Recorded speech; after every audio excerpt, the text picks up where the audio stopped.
Salve, salve galera da Rádio Desbravadores, meu muito boa noite. Hoje é terça-feira, dia 1º de dezembro de 2020. Estamos começando o primeiro debate roda aqui na Rádio Desbravadores. Aqui é Fernando Bortolazzo, você me conhece tanto da Rádio Futebol Total, aqui da Rádio Desbravadores, lá da Primeira FUT, e hoje nós estamos com um novo projeto aqui, que é o Debate Roda.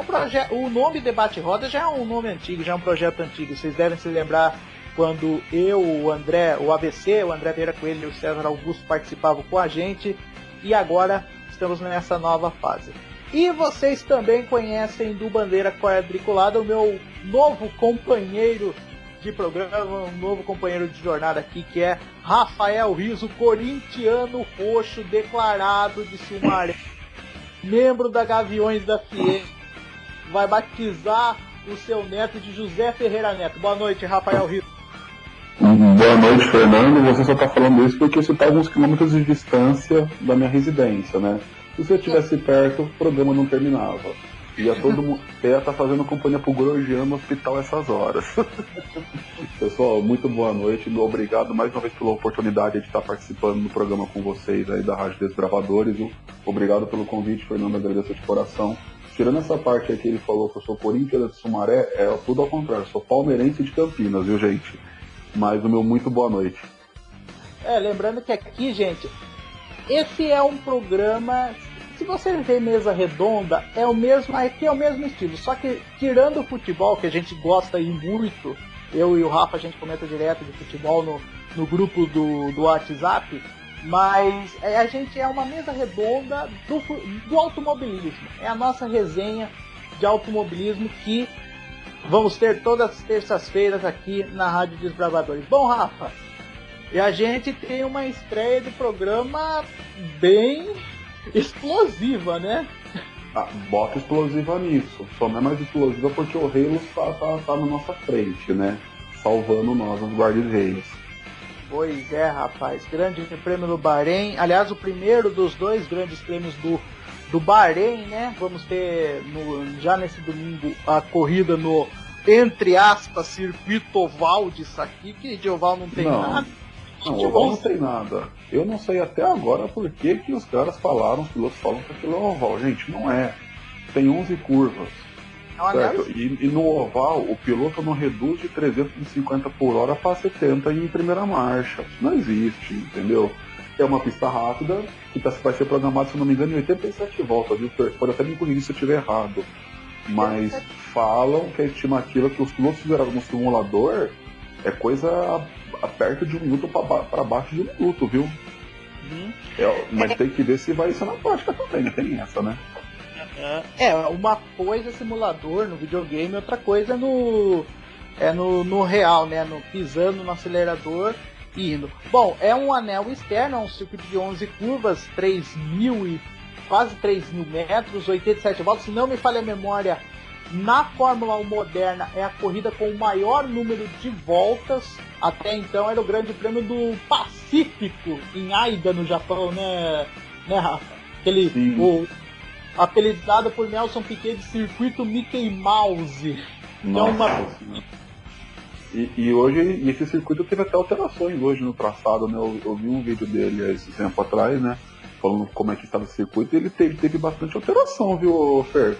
Não é mais aquele circuito que a Fórmula 1 correu lá há 25 anos atrás, não, viu? Uhum. Corrida que só teve 2 edições, né? 94, segunda prova da temporada, né? Que foi, vamos dizer assim, foi a última corrida de Ayrton Senna na Fórmula 1, né? Sim. E 95, onde o Schumacher conquistou o seu bicampeonato mundial. Aliás, que pista horrorosa para um cara ser campeão do mundo, né? Um kartódromo nada mais do que um kartódromo gigante, né? Não, assim, o pessoal falava no começo que o Grande Prêmio de Abu Dhabi era um kartódromo com grife, que não correram em Aida. Se corresse em Aida, jamais reclamariam de Abu Dhabi, né? Porque tem piloto que fala, mas não tem curva desbravadora, curva difícil. Vai correr em Aida. Se bem que hoje também, vamos lá, né? Os caras, eles mudaram o layout do circuito, pode ser que esteja um pouco mais competitivo. Uhum. Vamos, assim, Abu Dhabi tenho certeza que não é meu circuito favorito do Herman Tilke, nem nunca vai ser, né? Também não, pra mim também não. Mas fazer o que, né? Os sheiks de Abu Dhabi pagam muito e muito bem, diga-se de passagem, para fazer questão de que a prova seja a última prova da temporada. Bom, daqui a pouco a gente fala do Grande Prêmio de Sakir, no anel externo do Sakir no Bahrein, mas vamos falar primeiro da corrida e vamos deixar a cereja do bolo do acidente.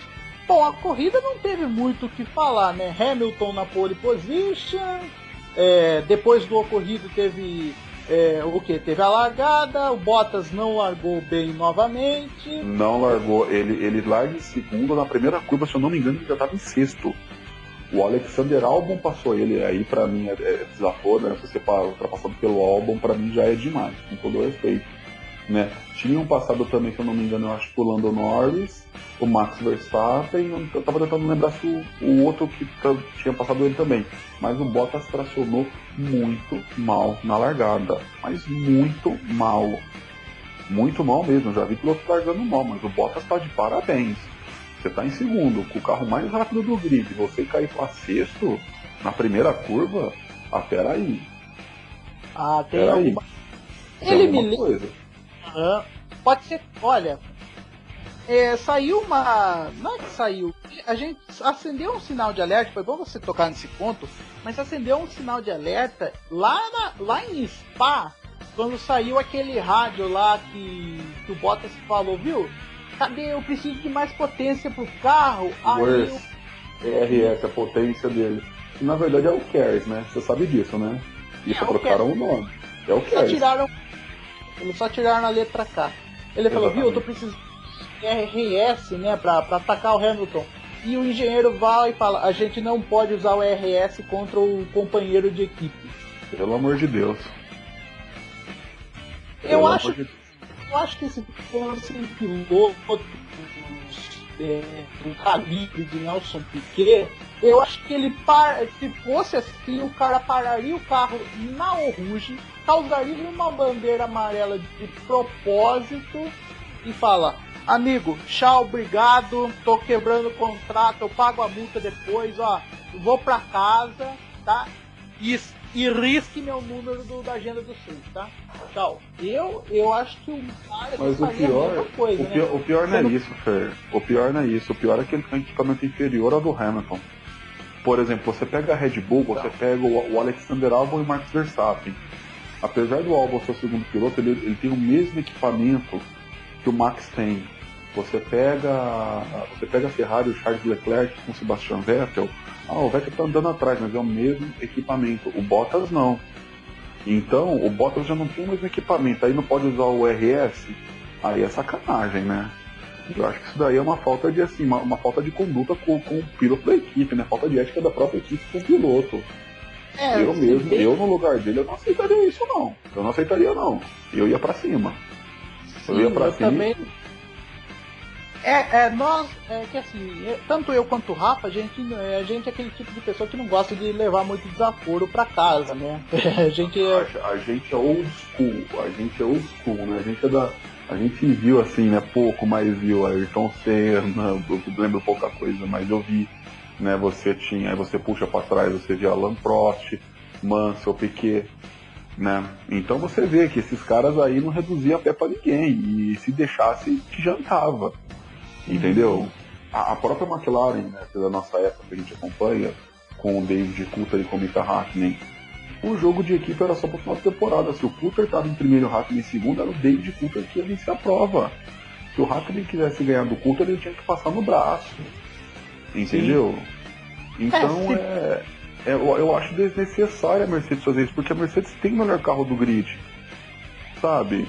Claro, se precisa fazer uma hora de jogo de equipe, é normal, gente. Faz parte, é a regra do jogo, é a regra do automobilismo. Mas não há necessidade. Não há necessidade, a Red Bull não tá ameaçando, a Ferrari, Deus do céu. É o Gurgel, né, que nem o André fala lá no BQ, né? Você lembra? No caso era eu que surgi com o Gurgel foi você que falou, é verdade. Você que falou e o André estava repetindo, bem lembrado. Eu não vou tirar os seus direitos autorais sobre isso. Mas já que você tocou no assunto da Gurgel, nem vamos falar que na verdade não tem nem o que falar da Mercedes, né? O Bottas, ele no quesito largada, ele lembrou muito o início do Villeneuve na Fórmula 1, né? Um cara que era acostumado a largada lançada. Ele vai pra largada parada. Você parece que você desaprende. O Montoya não. O Montoya, eu não sei se vou um pouquinho pra frente. O Montoya, ele veio, né, da kart pra Fórmula 1, só que o Montoya tinha corrido antigamente na Fórmula 3000. Então ele já tinha feito toda a base, né? E outra, né, o Montoya era piloto de teste da Williams, né? Na verdade, a Williams fez uma troca com o Zanardi. Com a Ganassi, com o Chip Ganassi. Né? Tirou o Zanardi da Ganassi para a Fórmula 1 e para compensar a Williams, o Frank Williams ofereceu o Montoya pro Chip Ganassi, né? E só para reforçar, viu, Fer? O Zanardi, quando ele foi para a Fórmula 1 em 99, já era a segunda passagem dele pela categoria. E ele tinha corrido nos anos 90, no início dos anos 90, tá? Então, assim, quem tem um pouco da minha idade aí, que hoje eu tô com 31, né? Mas quem lembra do Zanardi na Fórmula 1 em 99, né, fala, o Zanardi foi tarde pra Fórmula 1. Não, o Zanardi já tinha passado pela Fórmula 1. Aí não teve uma passagem que ele pegou só a equipe mediana, né? E depois ele foi para os Estados Unidos, que é onde ele conseguiu fazer a vida dele. O Zanardi correu na Lotus, companheiro de equipe do Johnny Herbert em 93, se não me engano. 93, 94 era Johnny Herbert e Zanardi, né? E se eu não me engano, acho que foi nos últimos anos da Lotus, viu? Foi o último... o penúltimo ano da Lotus, 93. O penúltimo ano da Lotus, isso. A Brabham, acho que já tinha saído do mapa. A Brabham já tinha morrido. A Brabham morreu em 92. Já tinha morrido. 92 foi. Sim. Né? Sim. A Brabham e a Marte morreram juntos. A Marte, aquela que antes era Leighton House do Maurício Gugelmin, né? Uhum. As duas morreram no mesmo ano, 92. Tá, vamos voltar então para 2015. A gente comentou do Bottas, né? Que eu volto a dizer que o Bottas, coitado, tá. O David Coulthard, que pra assim, o David Coulthard pegava no braço. Aí depois nos últimos BQ, assim, eu falei, é até um sacanagem comparar com o Coulthard, porque o Coulthard, ele chegou a ganhar corrida contra o Hackney no braço. Ele chega Mas é o que eu falei. E o Ron Dennis não dava ordem de equipe. Se o Ron Dennis ia fazer de equipe, era uma coisa lá no final do campeonato que aí era necessário. Mas no meio da temporada, você quer passar ele? Vai lá atrás, corre lá. E não tá errado. Mas é o que eu falo, só pra te cortando só, o Bottas, cara, ele tá com equipamento inferior ainda. E ele tá aceitando muita coisa que não é necessário. Não é. Assim, não sei se o Rafa vai... Eu não sei se o Rafa ou você aí de casa vai concordar. O Bottas, ele lembra o Irvine. A atitude do Irvine na Ferrari. Mas o Irvine, sabe qual que era o do Irvine, pelo menos? O Irvine, ele tentava, ele se arriscava, sabe? Tanto que ele teve muita batida porque ele viu um espaço lá que ele acha que passava uma jamanta, ele achava que passava uma jamanta, mas não passava, ia, né, acabava colidindo. Agora o Bottas não, agora, desculpa a palavra, ele não cabe nem sair da moita, ele fica no meio do negócio, sabe? Ah, ele ganhou corrida, não, tudo bem, ele ganhou, mas pega o contexto da corrida. Sim, uma corrida tão desafiadora. Por exemplo, quando deu aquele corrupeio todo em Monza, que o Gasly liderou e ganhou a prova. O Bottas estava na frente do Hamilton. Por que ele não conseguiu passar os carros à frente numa pista tão rápida quanto Monza? Sendo que o motor Mercedes estava respondendo bem demais nas retas, coisa que antigamente não se respondia. Então fica difícil defender o Bottas, né? Eu não sei, eu acho difícil defender ele. Porque se a gente pegar ano passado a Ferrari era o canhão de reta e a Mercedes, ela descontava diferença com a Ferrari nas curvas, né? Esse ano a Mercedes é boa em reta e curva, é um carro bem melhor que o do ano passado nessa questão, eles contornaram esse problema. Mas já que a gente falou de pilotos que se envolvem em batida, a gente teve a batida do Lando Norris, do Lance Stroll, né? O carro dele capotou, né, Rafa? O que você pode falar aí do riquinho da Fórmula 1, rico da Fórmula 1? O filhinho de papai, esse aí é mesmo, esse cara é.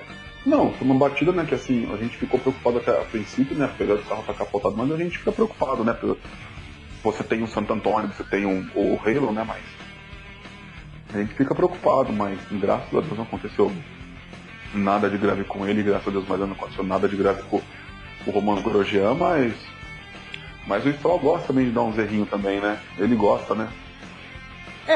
Em Portugal aconteceu a mesma coisa, né? Ele não capotou, mas ele também se envolveu em uma batida praticamente, em rosco praticamente igual, né? E vamos combinar, a pista do Bahrein é muito mais larga que a pista de Portimão, né? Sim, eu não sei se você lembra, foi na sexta-feira. Foi na sexta. Eu falei pode falar. Só uma correção. Eu falei Portugal, na verdade foi Mugello. Toscana, bem lembrado. Pode falar, Nossa, mas só para lembrar, na sexta-feira, nos treinos livres de sexta-feira, né, nos treinos oficiais ali, treinos livres, o Alexander Albon bateu o carro, ele arrebentou a traseira da Red Bull. E aí eu lembro que eu vi no Facebook assim, o pessoal falando, como que esse cara conseguiu bater no Bahrein? Como que esse cara conseguiu bater no Bahrein? Não, segunda-feira ele ia passar na RH da Red Bull lá, vai assinar a demissão dele. Sabe, é uma pista muito larga, né? Claro que a gente vai depois entrar em detalhes no acidente do Grosjean, porque aí foi um caso totalmente fora do comum, né? Foi uma probabilidade mínima que daqui a pouco a gente fala. Mas a pista do Bahrein não é uma pista segura, né? É uma pista segura. É uma pista larga, você tem área de escape, né? Você tem área de segurança. Então, você pega o acidente do Stroll e fala, pô, dava pra ter evitado, né? E é bom lembrar o seguinte também, né? A pista do Bahrein, ela é feita no deserto, por ter sido projetada pelo Hermann Tilke. Uma coisa que deu para entender foi o seguinte, que nem eu não lembro quem que comentou, se foi o Sérgio Maurício ou se foi o Rafael Lopes. Um dos dois comentou o seguinte: nessas pistas onde a área de terreno é muito grande, é enorme, o Hermann Tilke conseguiu fazer bons trabalhos. Foi assim na Malásia, que é uma pista... Foi a primeira... Nossa, uma pista linda. Sepang é uma pista linda. E com acho que 5 ou 6 pontos de ultrapassagem, né? É uma pena que o Sepang acabou ficando fora do calendário, né? Mas era uma pista muito boa e como lá o clima é igual de Manaus, do Belém do Pará, que chove todo dia, tem pancada de chuva na pista, era uma pista uma corrida muito imprevisível, né? Pelo menos as corridas que eu assisti foram imprevisíveis, né? Em relação ao clima. O Bahrein é uma pista, apesar de no deserto, é uma pista muito bem desenhada por ele. Eu lembro que eu olhando o traçado dela, me lembra um pouco Jacarepaguá, né? Só que corrida do lado ao contrário. E da Turquia, que pra mim, na minha opinião, foi a melhor pista que o Hermann Tilke construiu, né? Ao lado de Sepang e o Bahrein um pouquinho menos. Mas Turquia e Sepang, para mim, foram as melhores pistas que ele construiu, né? Agora... Aquela curva da Turquia de 4 pernas, né, que a gente fala para a esquerda, que a força que vai lá em cima, que você faz ela com o pé ali. A maior força G, até ela sair do calendário, era a maior força G do campeonato. Passando a Oruge. Sim, é uma pista sensacional. Eu acho que a Turquia deve. Eu não lembro agora de cabeça do calendário da ano que vem. A Turquia, não tá, né? Ou voltou? Não, na verdade é o seguinte, tá saindo uma conversa, porque o pessoal aí de casa, não sei se vocês sabem, saiu o calendário do ano que vem e o Grande Prêmio do Vietnã não vai mais ser disputado, né? A corrida ficou manchada com esquema de corrupção, essas coisas. E o lugar a pista tem no Fórmula 1 2020 que eu jogo até hoje, 2 retas compridíssimas em Hanoi, 2 pontos de asa assim, ô Fer, desculpa de cortar. Sensacional, não. Mas acho que vai ficar só pro videogame mesmo, viu? Rafa, foi você que falou, eu gostaria que você reproduzisse pra gente aquilo que você falou pra gente no grupo do Zap. Não lembro que. Eu acho que você falou que foi a pista que mais. Foi o lugar. Foi o país que pagou mais caro pra aparecer só no videogame. Foi uma coisa assim, né? Que você falou? Foi o que pagou mais caro. Eu não vou lembrar agora as cifras, né, os valores. Eu posso até pesquisar e no próximo programa eu posso até trazer valores, mas assim, de soltar o dinheiro no bolso da Fórmula 1, da Liberty, foi o país que mais pagou. Eu não sei agora como é que ficou com o da Arábia Saudita, que eu acho que pode ter ultrapassado, viu, Fê? Mas se eu não me engano foi isso.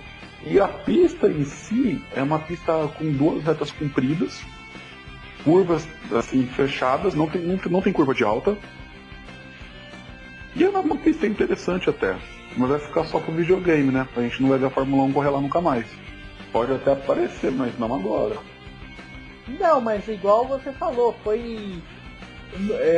eu lembro que você falou... Eu até gostaria que você reproduzisse pro pessoal de casa que tá vendo ouvindo a gente, aquilo que você disse, porque o que você falou foi de uma sinceridade, foi de uma...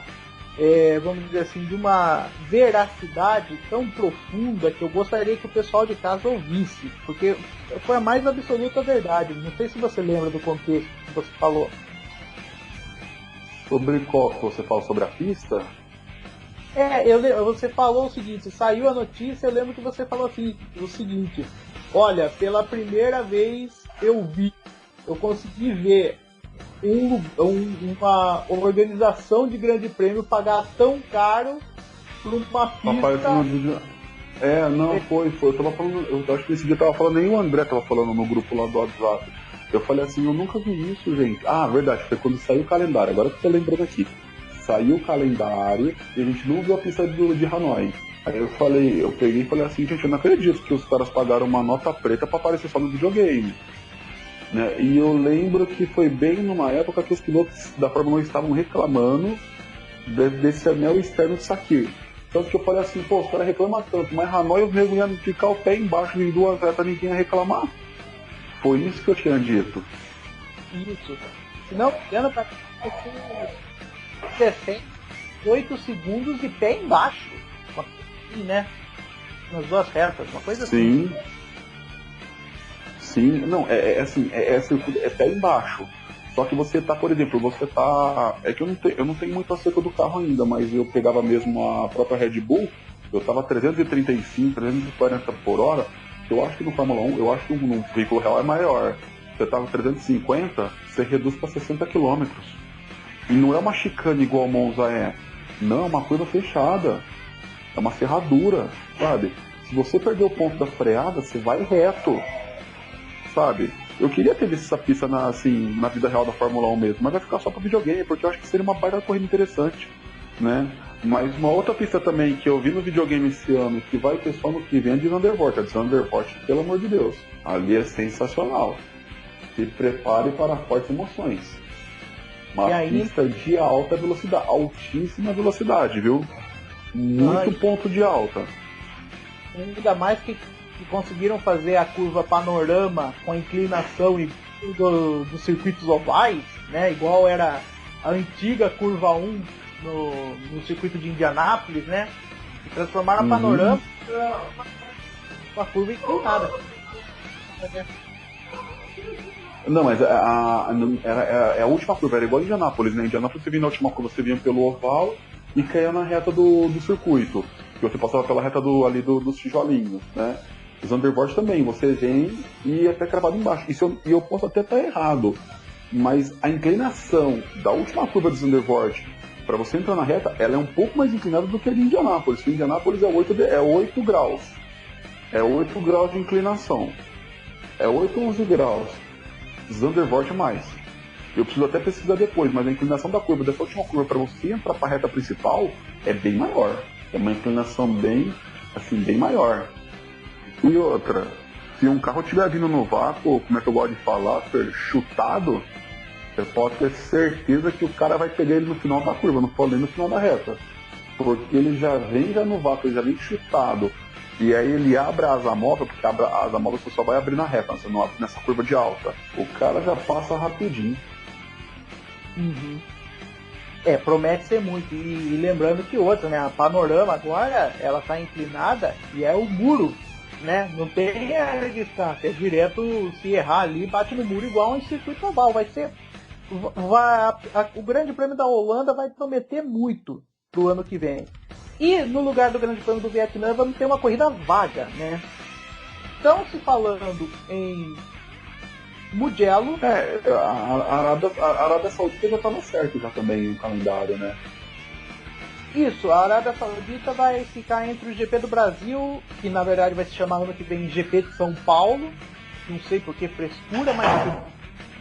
E o... é coisa da Liberty, normal. Né? Pode falar Grande Prêmio de São Paulo, Grande Prêmio que nem falou, Grande Prêmio, a avó do Rubinho mandou avisar que a chuva vem da represa, Grande Prêmio da Avenida Interlagos. Pra mim, eu vou continuar chamando Grande Prêmio do Brasil. Eu vi Grande Prêmio do Brasil assim, Interlagos pra mim vai ser Grande Prêmio do Brasil. Eu sou meio ranzinza com essas coisas. Eu também, pra mim é GP Brasil de Fórmula 1. Os caras querem mudar, problema deles. Ema, cada um com seus problemas, né? Mas eu vou chamar de Grande Prêmio do Brasil. É que a Liberty tem essa mania, né?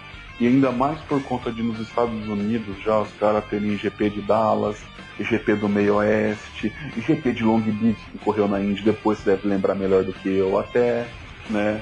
E se eu não me engano, eu lembro que o GP dos Estados Unidos, quando fizeram a pista de Austin, eles queriam chamar de GP das Américas.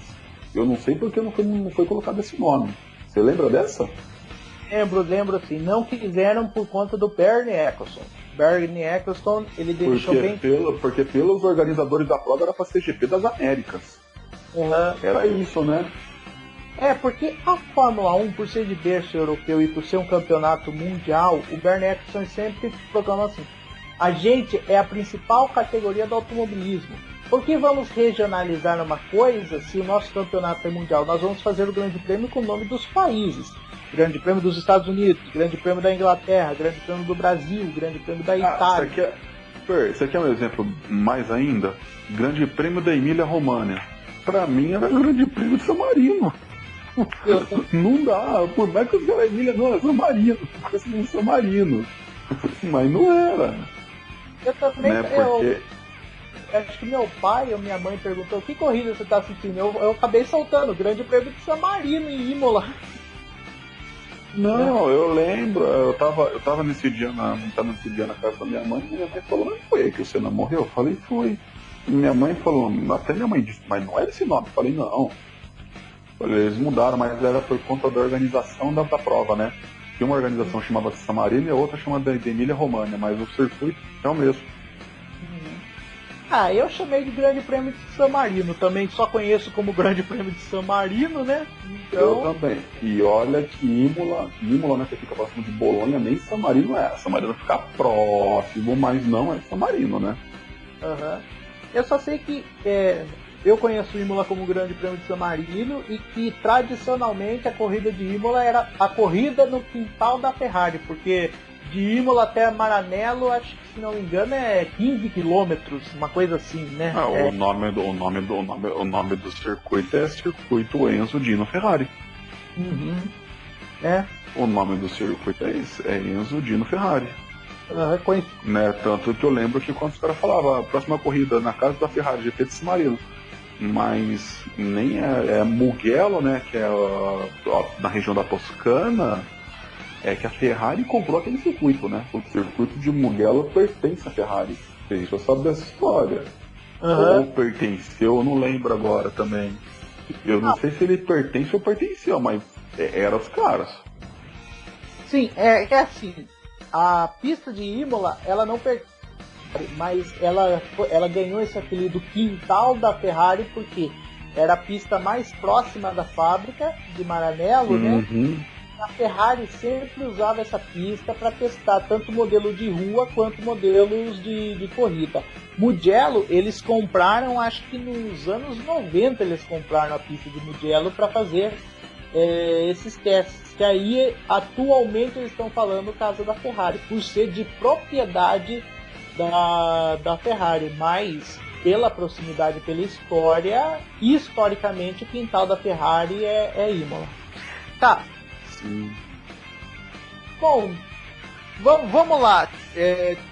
Nós vamos falar do acidente, mas tirando o acidente e falando da corrida, que nota você dá pra corrida de domingo aí, ô Rafa? Olha, apesar da largada que aconteceu aquelas coisas todas, né, tivemos aquela infelicidade com o Romain Grosjean, nota 7. 7,5. Nota 7,5. É uma corrida boa até, né, apesar do pódio não ter dobradinha da Mercedes, o Bottas terminou em oitavo, o Albon terminou em terceiro, com um resultado bom pra ele, né? Ainda mais que a cabeça dele tá a prêmio lá, a vaga dele tá a prêmio na Red Bull. A gente vai tratar isso num outro programa. Nota 7,5.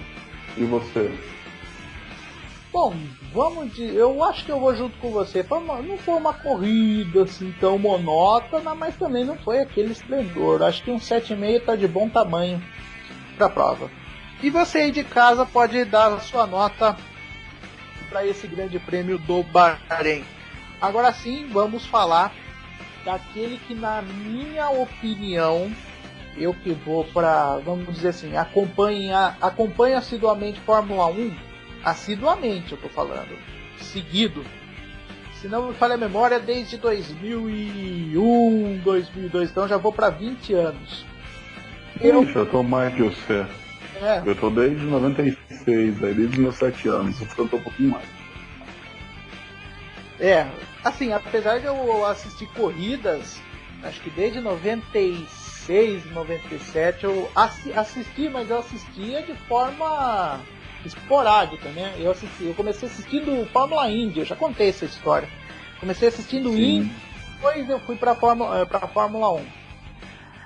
Mas do que eu vi na Fórmula 1, coisas que você viu ao vivo. Tô falando corridas que a gente acompanhou ao vivo, não em vídeos da internet que a gente viu depois, mas corridas que a gente acompanhou ao vivo. Até domingo, o acidente mais horrível que eu tinha visto foi do Kubica em Montreal 2007. Detalhe, a pancada dele foi mais forte que a do Senna, hein? A pancada dele foi mais forte que a do Senna na Tamburelli em 94. Pra você ter uma ideia. E olha que visualmente, o acidente do Rubinho na sexta-feira foi pior do que o do Senna. Foi, porque o carro catapultou, né? O Rubinho fala que quando ele passou, ele falou, fiz M 3 pontinhos. O próprio Rubinho fala isso. Mas eu também tô com você, o pior acidente que eu vi. O pior acidente que eu vi foi esse daí. Foi o de 2007, GP do Canadá, Robert Kubica. Tanto que eu acho que o Vettel entra no lugar dele depois, né? Pra correr, né? Foi exatamente. Por causa desse acidente, o Kubica, ele saiu andando do carro, mas por ordem médica, que é um procedimento padrão da Fórmula 1 até hoje, ele tem que ficar uma corrida de fora para se recuperar. Não é que ele não quer correr. Ele foi impedido à força para não correr, porque é procedimento padrão. Que aí possibilitou o Sebastian Vettel a estrear na Fórmula 1. Mas até domingo, o pior acidente que eu tinha visto ao vivo foi o do Kubica em 2007.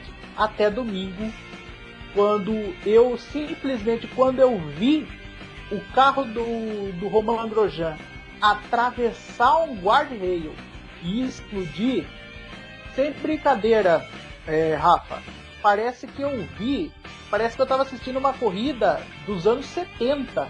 Parece que eu não tava... Lembrou muito Lauda. Lembrou muito Lauda do filme Rush. Lembra muito. O carro pegando fogo, você lembra do Lauda. Eu não sei você, mas eu lembrei do Niki Lauda. Sabe qual é o acidente? Quando eu vi que foi no guardrail, eu lembrei de dois acidentes. O Lauda teve fogo, mas o Lauda acho que ele bateu, mas não varou.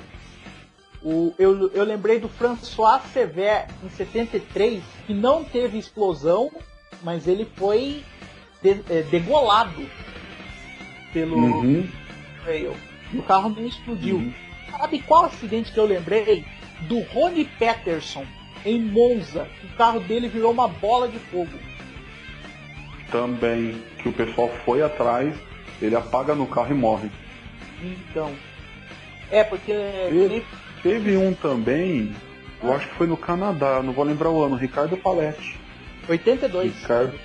82, o carro pega fogo, se eu não me engano foi na largada, foi no circuito Gilles Villeneuve em Montreal. E detalhe, foi vamos dizer assim, tirando os incidentes, que nem aquele do Verstappen em Hockenheim, 94, foi o último acidente sério envolvendo explosão. Não, o do Verstappen você sabe por que aconteceu aquilo, né? Na verdade foi uma irresponsabilidade da Benetton, né? Porque eles tinham tirado um filtro do reabastecimento, né? Que aí lembraram da primeira corrida no Brasil, que o Schumacher ultrapassa o Senna nos pits, e o Senna não entendeu por que ele colocou menos de gasolina não. E o que aconteceu? Esse filtro, ele era para travar a gasolina, né, quando enche o tanque. Então, o cara que está colocando, ele tem que ter ideia. Só que sem esse filtro, o que aconteceu? Veio para fora. Quando foi para fora, aí foi aquele corrupeio todo, virou aquela bola de fogo, né? Virou aquela bola de fogo. Aquela cena horrível que a gente vê até hoje, né? Você puxar na internet. Foi uma cena horrível, que o carro realmente pegou, virou, que nem o Galvão Bueno fala, virou uma bola de fogo. Só que o carro pegar fogo e ser, porque foi rapidamente controlado esse incêndio do Verstappen. Ah, não, mas isso a gente tem que bater palma pra Fórmula 1, né? Isso a gente tem que bater palma pra Fórmula 1 com a agilidade que eles tiveram, né? Primeiro que ele só foi causada aquela explosão, né, por conta da batida, porque o carro tava com o tanque cheio, tava com gasolina até a boca do tanque, né? E aí causou aquela explosão toda que o carro partiu no meio, tanto que o Felipe Giafone fala, não, tem a parte do carro ali que quebrou no meio, aí o pessoal achava que o Grosjean tava lá, não, o Grosjean tava no meio do fogo. Tava no meio do fogo e engraçado porque você vê aquilo, uma coisa que era corriqueira nos anos, há quase 50 anos atrás, e você vê hoje, você vê um carro bater daquele jeito, na velocidade que para a Fórmula 1 é uma velocidade média, mas para do dia a dia é uma velocidade altíssima. Ô Fer, mas agora eu vou causar polêmica. Sim. Eu vi o vídeo, eu vi a corrida, né? Porque eu tinha acabado de chegar de um jogo da Várzea, né? O time dele até sofreu uma derrota, o Bar de Itajaí aqui em Campinas, viu? Pra quem tiver de Campinas aqui, ó. Meu irmão é goleiro lá. E, cara, do que o Grosjean foi desviar? Eu tô procurando até agora uma peça que falaram que estava no meio da frente dele. Ele foi desviar do que eu não vi? Olha, eu vou... Já que você colocou isso daí, eu vou concordar com você, porque segundo os comentários, o Felipe Giafone e o Luciano Guti falaram, ele foi querer ultrapassar sem ter espaço para ultrapassar.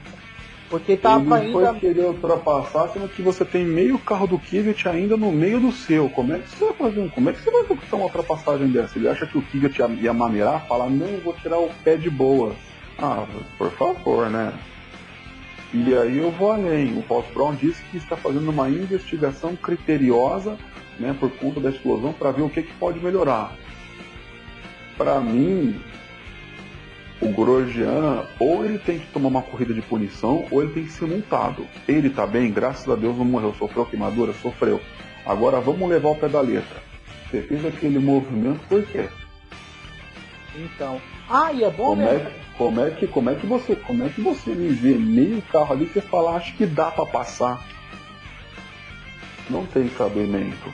E lembrando que o Grosjean já não é a primeira vez que ele faz uma presepada, né? Grande Prêmio da Bélgica de 2012, tudo diga que ele quase meteu o carro na cabeça do Alonso. Ele quase meteu o Alonso na cabeça do Alonso. E foi bom lembrar, Rafa, porque duas coisas. Primeiro, foi nesse acidente aí que ele ganhou o apelido de maluco da primeira volta, né? E domingo aconteceu. Ele só reforçou, né?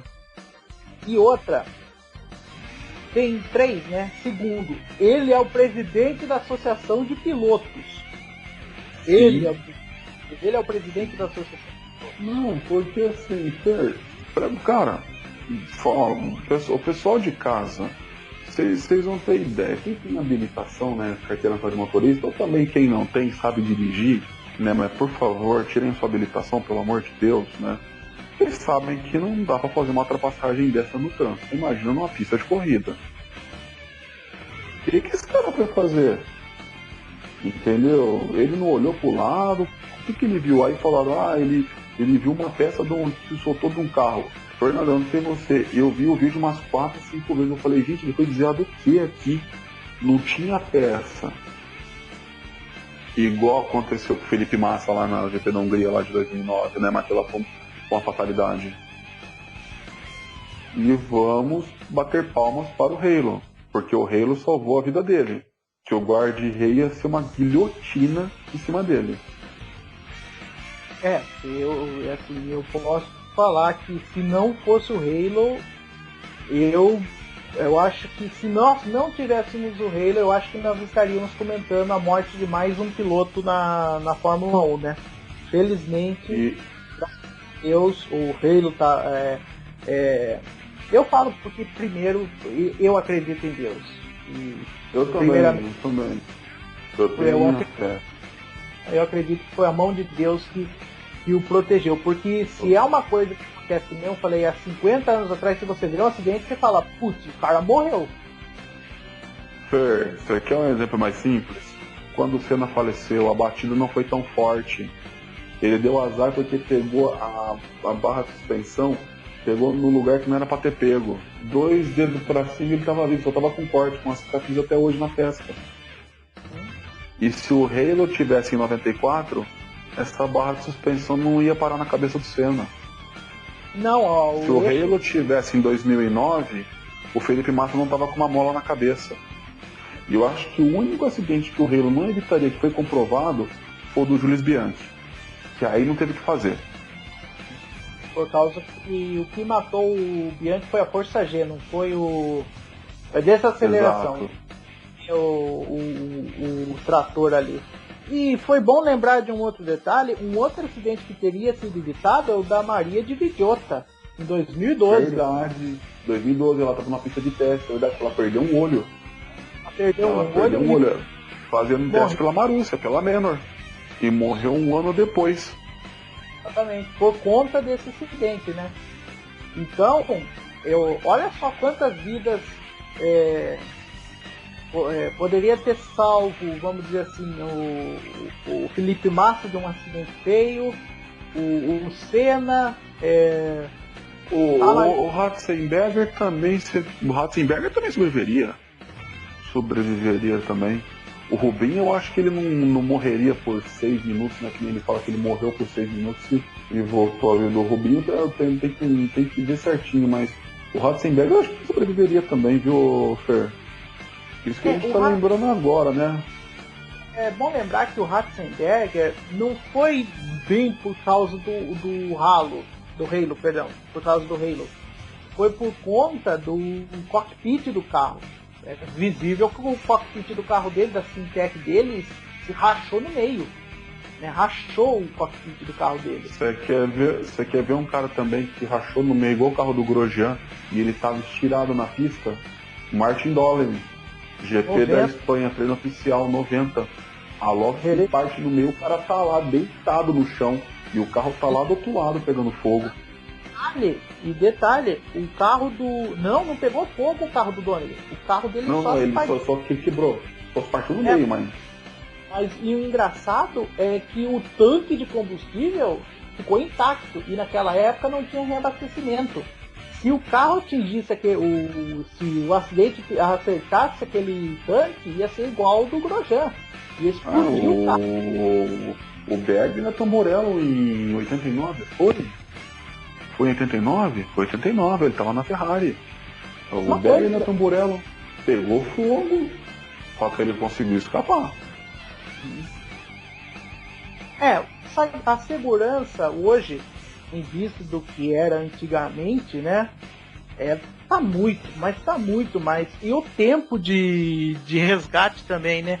Por isso que a turma, muita gente já perguntou, massa, mas o que é esse carro atrás dos carros da Fórmula 1?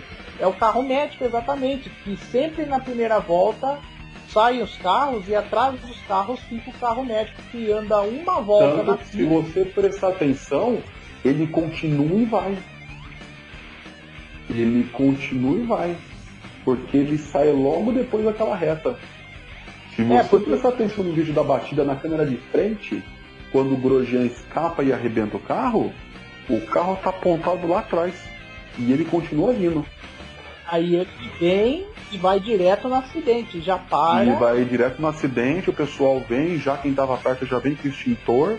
O Grosjean, por milagre de Deus, sai do meio daquelas chamas, né? Detalhe, uma bota dele ficou presa, mas eu acho que isso daí também vai ser bem revisto. Eu acho que eles vão aumentar a segurança do tanque para não ter essa explosão toda, sabe? Para ser evitado o máximo possível. A gente fala da Fórmula 1, a gente critica alguns pontos da Fórmula 1 quando a Fórmula 1 é omissa, né, com certas coisas, mas a gente tem que também bater palma, porque a rapidez que foi feita, o resgate, o pessoal chega lá, o cara saiu, então o Halo, né, que foi todo testado, a gente tem que bater palma agora pra Fórmula 1 porque foi a certo. E já que a gente falou do Grosjean, que é perceptível que foi culpa dele do acidente, né? Não foi culpa do Kvyat, porque o Kvyat não tinha um espaço para. Ele não tem culpa nenhuma. O Kvyat não tem culpa nenhuma. Ele toma pancada. Ele leva pancada. Mas que eu falei pra você, aonde que o Grosjean viu que o carro dele passava ali? Até agora eu tô tentando entender. Será que ele não olhou no retrovisor pelo menos? O outro não é no retrovisor. Meu, dá uma olhadinha, fala, pô, peraí, não dá, segura. Então, poderia ter segurado. E eu vou além. Ele não desviou de nada, porque a virada não foi brusca. Se ele desvia, ele vira com tudo o carro. Aí ele ia rodar. Ele ia rodopiar. Mas pode ser que ele tentou pegar leve, porque é o seguinte, é bom lembrar que o Grosjean, ele estava a um ponto de perder de ter a licença suspensa por uma corrida, que é a punição da FIA. Ele e o Hamilton. É bom lembrar que o Hamilton também está na mesma situação, porque ele tomou os pontos lá da Itália, por ter entrado nos boxes. Treinou largada, né? Treinou largada e não podia. Então, ele e o Grosjean estavam a um ponto de serem suspensos. Aí teve esse acidente que todos nós vimos. E aí a gente já entra no último ponto do programa de hoje, desse primeiro debate roda, que é a questão do Pietro Fittipaldi. Olha o que esse acidente causou. Depois de 3 anos, o Brasil volta ao grid da Fórmula 1 com o Pietro Fittipaldi, e enfim, né?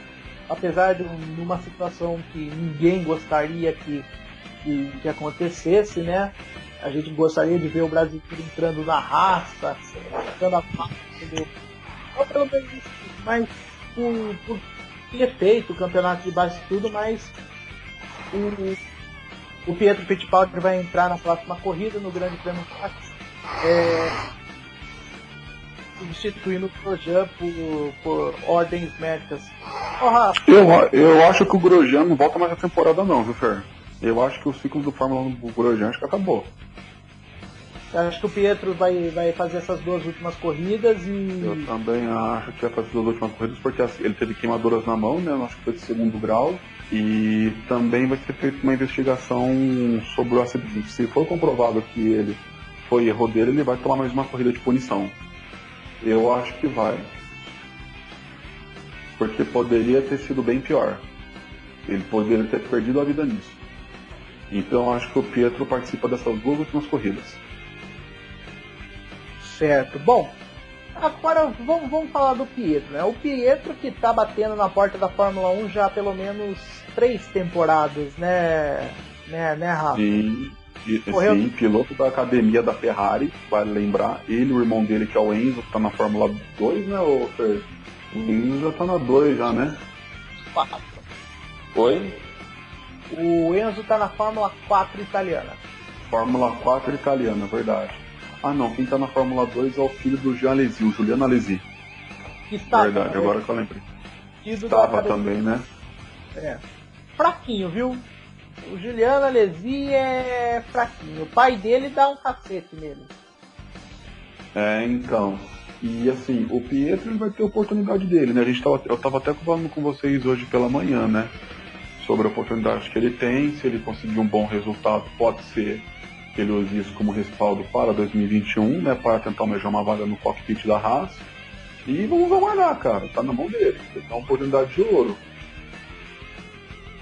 É bom lembrar que o Pietro, ele quando foi mostrar serviço nas outras categorias, ele contou com o azar, né? É bom lembrar que ele, assim que ele foi contratado como piloto de teste da Haas, ele foi correr no WEC, sofreu um acidente feio em Spa, ficou um tempo de fora. Não correu as 500 milhas, não correu as 500 milhas que ele estava garantido a presença dele.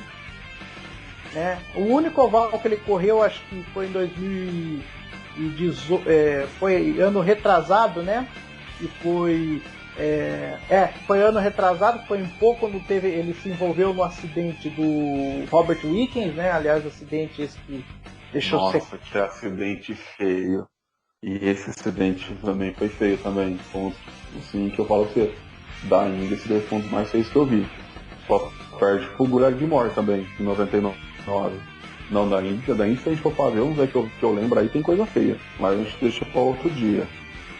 Só pincelado do Robert Wickens. Foi um acidente que lembrou o do Kenny Brack em 2003 no Texas. Que foi igual, exatamente igual. Bateu, o carro decolou, bateu deu roda com roda, catapulta, foi parar na tela de proteção, se enroscou e o carro foi batendo, se desintegrando na tela, rodopiando, né? E o carro foi girando. Bom, aí o Pietro deixou a Fórmula Indy, né? Não teve contrato renovado, foi para DTM, e DTM é um campeonato bem competitivo e ele não pôde... Na verdade, ele não foi bem no DTM, né, Rafa? DTM é um campeonato... Não, DTM eu gosto de falar que é para piloto calejado. Não era para ele ali agora, não era para ele. Até mesmo o Farfus, que é um piloto calejado em turismo, né? Foi campeão do WTCC, inclusive. Ele também não teve muito sucesso na DTM, apesar de ele ter vitórias na DTM, mas ele não foi um piloto assim que encheu os olhos na categoria. E é uma categoria que, nem você falou, pilotos calejados. O DTM recebeu Mika Hakkinen, Ralf Schumacher. Os caras vieram da Fórmula 1 pro DTM. Bernard Schneider, você lembra? Bernard Schneider, nossa. Ó, só pro pessoal de casa entender, eu e o Rafa, a gente é do tempo da DTM na Rede Manchete com Bernd Schneider, Klaus Ludwig, Keck Rosberg. Kurt tinha o Larini, tinha o Nanini, o Fanome. Também que o Fanome adorava a confusão, o Fanome, não sei porquê. Ellen Lore. Detalhe, quem narrava era o nosso grandíssimo Edgar Melo Filho, né? Que dispensa comentários. Edgar Melo Filho, ele falava que o Curtin era o Damon Hill da DTM. Se acontecesse algum azar, era sempre com o Curtin. Quando liderava, faltando 5 voltas pro final, e estourou o canhão. Como que ele falava, o Edgar? Já foi o engenho da Mercedes do Curtin. Né? Eu lembro quando eu dava batida, dava olha o Corrupeio, olha só. Nossa, mas eu adorava. Até hoje eu vejo no YouTube, procuro, vejo vídeos dele, eu adoro. Um abraço pro Edgar se ele estiver ouvindo a gente, viu? E se quero muito um dia conversar com ele no podcast aqui conosco também. Um dia. Edgardo Melo Filho também, um abraço, obrigado. Se estiver ouvindo a gente, obrigado por nos ensinar a gostar desse esporte chamado automobilismo. E também outra, né? Vamos lembrar que o DTM, foi ele que popularizou o DTM no Brasil, né? Porque até então... NASCAR também. A NASCAR também. NASCAR também, né? NASCAR, na época que empurrar o adversário pro muro era permitido. Uhum. Tocar é correr. Ele só está apenas encostando para tentar a ultrapassagem, né? Hoje em dia não. Eu falo, hoje em dia o politicamente correto atingiu até a NASCAR, cara, que era a última, vamos dizer assim, a última competição de carros puro sangue, né? Mas que já no ano que vem já vai. Agora vai ser. O pit stop agora vai ser com pistola, né? Rosca móvel, não vai ser mais aquele macaquinho, né? De 5 para tirar 5. Não. Estão tirando as raízes da NASCAR, né? E isso também a gente acaba assim, é aquela, né? Tipo, tem tecnologia que vem, mas tem coisa que você não quer que saia, né, cara? O pit padrão da NASCAR é tudo bonitinho, né? Aquela coisa toda, aquela correria e tal, vai pra lá, não sei o quê. Perder isso é complicado, né? O automobilismo perde, né? O esporte perde. O esporte perde. E é isso, vamos esperar a nossa torcida por Pietro Fittipaldi, né? 3 anos depois vamos ter um brasileiro no grid, vamos ver como o Pietro vai sair, e semana que vem a gente vai comentar sobre o Grande Prêmio de Sakir. Eu gostaria de também avisar que semana que vem eu vou colocar em pauta aqui no programa, também pro Rafa, a gente vai estudar melhor sobre o assunto, porque na semana passada surgiu a informação de que a Fórmula Truck ressuscitou. Não estou falando a Copa Truck, a Fórmula Truck, aquela Fórmula Truck que a gente conhecia, que o Aurélio Batista lá Félix... na Band. Isso, ela mesma, a Fórmula Truck, que ela morreu às línguas em 2017, depois de escândalos de contratos, de licitações, de sujeiradas, né? Ela vai retornar à vida no ano que vem, né? Por uma organização que até também desconheço, por isso que a gente vai colocar em pauta semana que vem sobre esse assunto, porque parece que ela pode voltar, mas voltar mais ou menos do mesmo jeito que ela morreu. Você entendeu alguma coisa, André? Perdão, Rafa. Entendi. Vamos aguardar, né, o desenrolar das próximas novidades, mas a gente também, se quiser, Fer, a gente vai estar um especial sobre isso, né? A gente fazendo uma comparação da Fórmula Truck antigamente com esses modos atuais que vai, a gente pode até fazer um programa especial sobre isso também, se os ouvintes gostarem também. Pra quem que é fã de Fórmula Truck, né? Pra quem que é fã de caminhão, né? Porque a Fórmula Truck, a Copa Truck, para você que é calejado no automobilismo, é a nossa versão brasileira da kart da IRL, né? Houve a cisão, houve uma briga, aí criou uma outra categoria, que depois veio a ser uma só, e que parece que agora quer voltar a cisão, né? Seria, vamos dizer assim, a Fórmula Mundial voltar com a Fórmula Indy. É uma bagunça. Semana que vem a gente vai buscar mais informações e a gente vai trazer para vocês. Bom, já estamos chegando na reta final do programa. Rafa, quer acrescentar alguma coisa aí pra gente dar linha na pipa? Assim, o meu comentário final, né? Toda a torcida do mundo aí com o Pietro, né, nessa oportunidade, e melhoras ao Grosjean. Né, e vamos ver como é que vai ser as investigações que o Ross Brown disse que vai ser aprofundadas. Vamos aguardar no decorrer da semana. É isso aí, gente. Muito obrigado por você ter acompanhado a gente nessa hora aqui do Debate Roda, essa resenha aqui, porque aqui é resenha. Você viu aí como que é o nosso bate-papo. Passa daqui, passa dali, a gente manda pro gol assim, sem papas na língua, sem medo de falar o que a gente pensa.